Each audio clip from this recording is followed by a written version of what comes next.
In 2022, we celebrate 130 years of HBCU football. On December 27, 1892, Livingstone and Biddle College, now known as Johnson C. Smith University, played in Salisbury, North Carolina, with Biddle winning 5-0. Over time, HBCU football has evolved. HBCU football's popularity continues to rise. Millions attend games each year and millions more watch on television. The HBCU bands provide some of the top entertainment in the country. Over that time, some of the best players to ever play in the National Football League played at HBCUs. Every Monday through Friday on the HBCU Football Daily Podcast, national radio and television host Donald Ware takes a look at what's happening in HBCU football and talks with coaches, players, administrators, and media about the 2022 season. Make sure you join the conversation on social media by using the hashtag HBCU130. Now, here's your host, Donald Ware. This is the HBCU Football Daily Podcast for today, Tuesday, November 15th.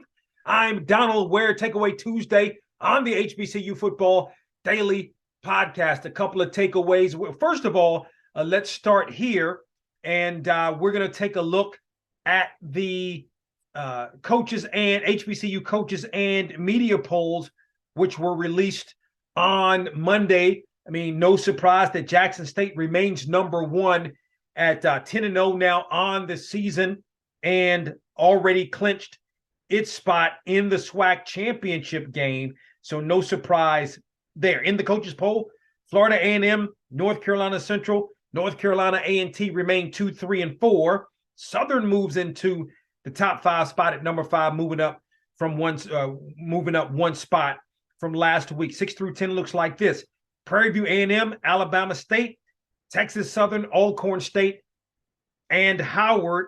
Alcorn State and Howard both re-enter the poll. Again, very similar to the coaches poll as the media poll. Top 5 remain the same: Jackson State, Benedict, Florida A&M, North Carolina Central, and Virginia Union. 6 through 10 looks like this: North Carolina A&T, Fayetteville State, Fort Valley State, Prairie View A&M, and Southern, as Fayetteville State moves up from the number 10 spot to number 7. Very similar, to how Fayetteville State moved from not even being ranked in the regional to being ranked number 7 in the regional. What is the reward? Go on the road to play Delta State. But all you really want is an opportunity, and that is certainly what the Broncos are receiving, an opportunity to be in the Division II playoffs. Congratulations to Howard running back Jarrett Hunter, one of the HBCU National Players of the Week. Carried the ball 12 times, 149 yards, had 1 touchdown, 3 receptions, 43 yards, and had 2 touchdowns in the Bison and their victory 28-14 over South Carolina State. Also, congratulations to Eric Phoenix, the quarterback for Benedict, as he had a solid game. 19 of 29 passes completed, 313 yards, 2 touchdowns, also rushed 11 times for 91 yards and a touchdown in leading Benedict to the SIAC championship game victory over Tuskegee. So you can learn more about those 2 gentlemen on our website at boxtorow.com, the HBCU National Players of the Week. A couple of takeaways from Week 11. Number 1, North Carolina Central. So North Carolina Central has wrapped up at least a share of the MEAC championship. Now, if Howard defeats Morgan State, then Howard and North Carolina Central would share the championship. But because NCCU beat Howard head-to-head, NCCU will represent the MEAC in the Celebration Bowl. So even before we talk more about North Carolina Central, this is a prime opportunity for Howard to have a share of the MEAC championship. And when is the last time that happened? I mean, it's been a long time ago. So again, I said in the beginning of the year that I thought all of the MEAC programs would improve. They had it, with the exception of South Carolina State, who just, I don't know what happened. It just, I think they were beset by some injuries, but some of it was other things because, and mostly I would say probably offensively, defense pretty much was still intact and playing decent enough anyway. But just a lot of things kind of going on there. But Howard with a prime opportunity. So back to North Carolina Central, now ranked number 25 in the FCS coaches poll, AFCA coaches poll, which is big. Earlier that the Eagles were ranked in the FCS poll as well after the victory over New Hampshire. This is a tough North Carolina Central team. I think with a prime opportunity at winning the HBCU national championship. Davius Richard. I've watched Davius Richard from his true freshman year in 2019 to this point. He's the real deal. Not only does he throw well, he runs well, he gets in the end zone. He's the real deal, and they have a good opportunity there. So that's one of my takeaways. One of my other takeaways, Fayetteville State and the Broncos' victory in the CIAA championship game. I guess fifth time is the charm. And big shots out to Elton Andrew, the kicker for the Broncos, because he had to come in a big situation, a big moment, the kick of his life. He's able to nail it. 43 yards in college is not a gimme. 43 yards anywhere under that kind of pressure in that situation is not a gimme. And he went out and got it done and propelled his team to victory. I'm happy for Richard Hayes because, Richard Hayes had been in this game a long time as an assistant coach. At one time was out of coaching, got back into it, was the defensive coordinator at Winston-Salem State under Connell Maynor, became the head football coach at Fayetteville State, turned things around immediately. And now the Broncos have won a CIAA championship and will play in the championship or in the Division II playoffs. So I think that is really, really big for Richard Hayes and that Broncos program.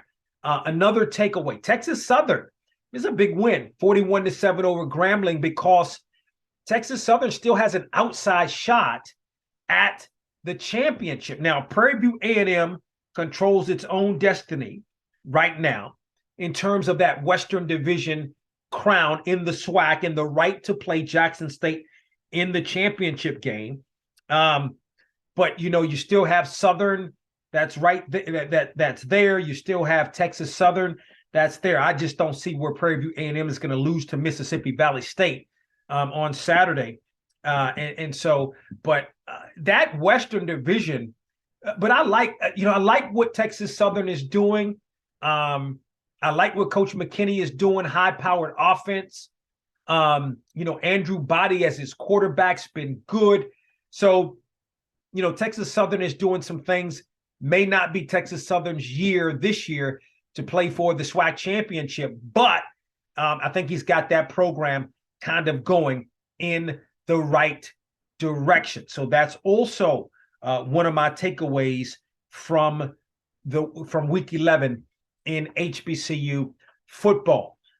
It's been a really great season. We still have the Western Division to be decided in the SWAC. The SWAC championship game is going to happen. We're going to have the Celebration Bowl. We know North Carolina Central is in that. And we'll see. We'll see what happens with Florida A&M. Florida A&M is rolling 8-2. As a matter of fact, they put in a bid to host the FCS, the first round of the FCS playoffs, which I think is really, really big. I think they have an opportunity, got to go out and handle their business against Bethune-Cookman, because I think a loss to Bethune-Cookman, and I think Florida A&M is out, but a win over Bethune-Cookman, you would have now you're talking about 9 straight wins, with your only loss being to Jackson State and Power 5 UNC.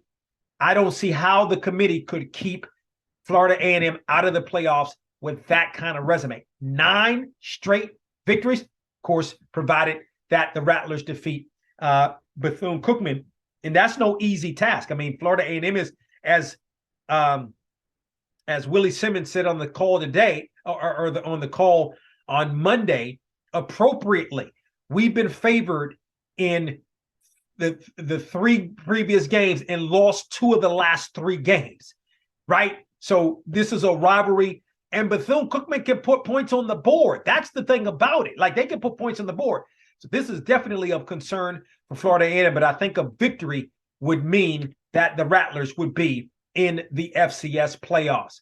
So that's some of my takeaways from Week 11 in HBCU football. What are some of your takeaways? Hit me up via Twitter at BoxToRow, BoxTorow. Don't forget to tell a couple of friends about the HBCU Football Daily Podcast, where you can find us on our website at BoxToRow.com, also on iHeartMedia.com, or wherever you get your podcasts. You can also watch on the Box to Row YouTube page.